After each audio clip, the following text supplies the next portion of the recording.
Let's see if we can make head or tail of our story so far. Chapter 1, Bullwinkle was invited to a convention of the Missouri Mooses. Mish. Thank you. Chapter 2, when he and Rocky arrived, they found themselves in the middle of a feud between the Hatfuls and the Floys.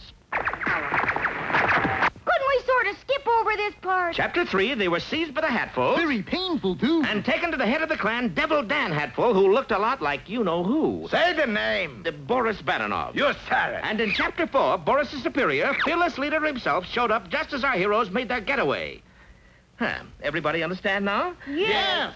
Then explain it to me. But little or no explanation was needed when Rocky heard a mournful sound behind them. Uh-oh. That sounds like trouble. And he's got a bad cold, too. Bullwinkle, those are bloodhounds.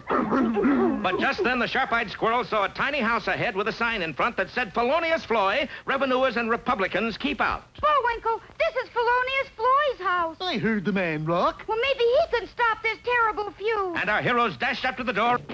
Who's there? Bullwinkle, that voice. Do you think... Not very often. Why? But just then, the door swung open. What'll it be, strangers? You're Felonious Floy? Don't I look like Felonious Floy? You look more like a dry mop. We were running away from Devil Dan Hatful. Yeah, and come to think of it, you look an awful lot like him. Actual, we're cousins, twice removed. Twice removed? Once to Sing Sing, once to Alcatraz. I don't like this a bit, Bullwinkle. I agree. He must have terrible writers.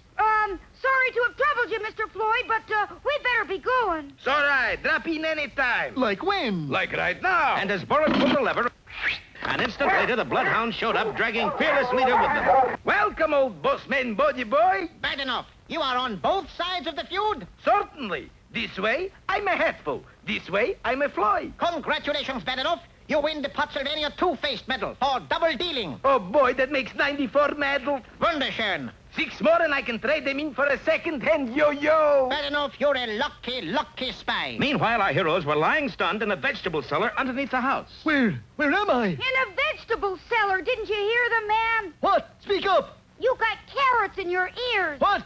I said you got carrots in your ears. I can't hear a thing. I got these carrots in my ears. But carrots in the ears was the least of Bullwinkle's problems, for at that moment the house was being surrounded by hateful Hatfuls. Mighty nice of them strangers to lead us right to the Floy house. What are we fixing to do, Hadley? We're going to use little old Orvie on them. Oh, no. Not little Orvie. I'm as mean as they come, Hadley, but that's gone a little too far. Newt, this is no time to get the collywobbles.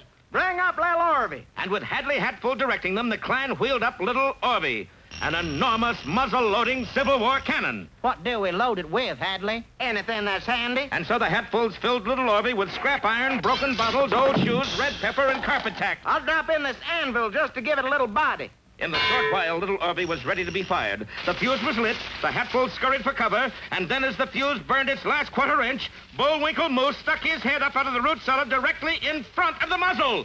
Don't miss our next episode. One of our meese is missing, or heads you lose.